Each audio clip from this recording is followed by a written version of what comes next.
There are different ways to reach people, through just the spoken word, through the written word, through visual art, or just through facts and information. But music is able to touch people's emotions in a way that nothing else can.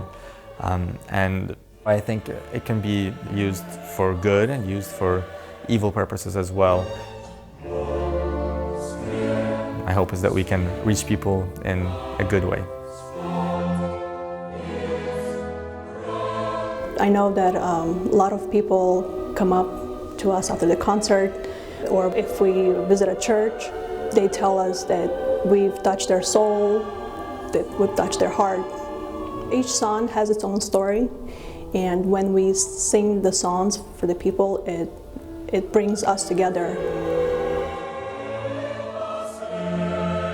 Some of these pieces you play and you just sit there and you're like, I don't know if it's the wrong thing to say, but like, what was this guy on? You know, it's like, how do you write something like that? I mean, you know, the stuff that we sing with orchestra and the choir. I mean, you get a Requiem, Mozart, you know, I love that piece. And it's like, what? I mean, I believe that, you know, God was involved, you know, in these processes.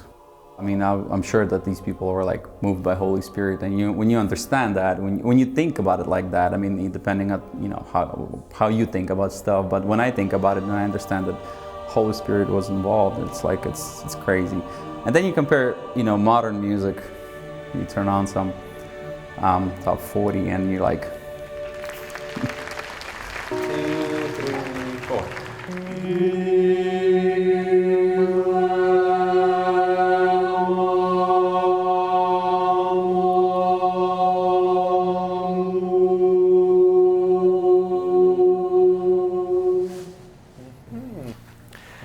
Our music is music that is dear to our soul as Slavic people.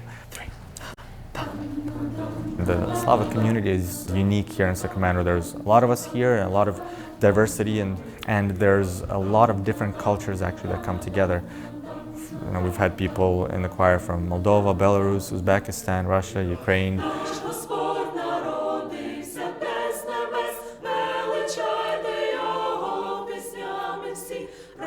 And so a lot of it is a balancing act, and that creates a difficulty, but at the same time, that's also one of our goals, is to bring all sorts of different kinds of people together and have music that can speak to all of them.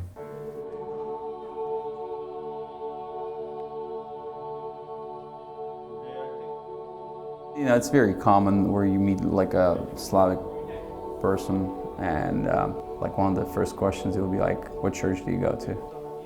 Where I run into like young kids, and they're non-denominational, and I like that fact. Just like our choir, we don't really belong to any church, and we have members from different churches, and I think that's good because we all get along and music unites us in God. I think that's the most important thing.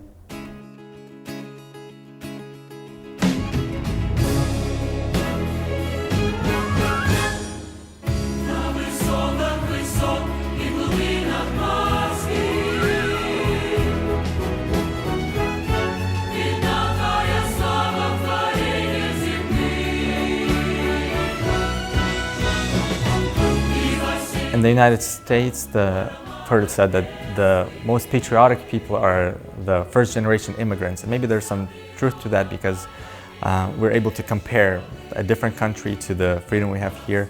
Probably the large majority of the population are refugees, or definitely immigrants from the former Soviet Union that came to the United States looking for a better place to live.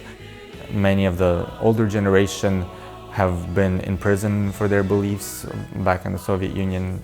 My grandfather was in prison for 5 years under Stalin. So that's a big part of the Slavic experience and of the people that are here.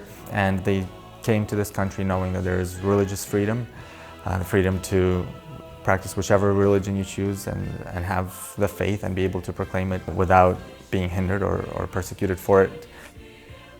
So I hope that that message of unity and of respect and love and of faith that makes it all possible is something that people are able to hear and take away from my life and from the life of Slavic Chorale as well.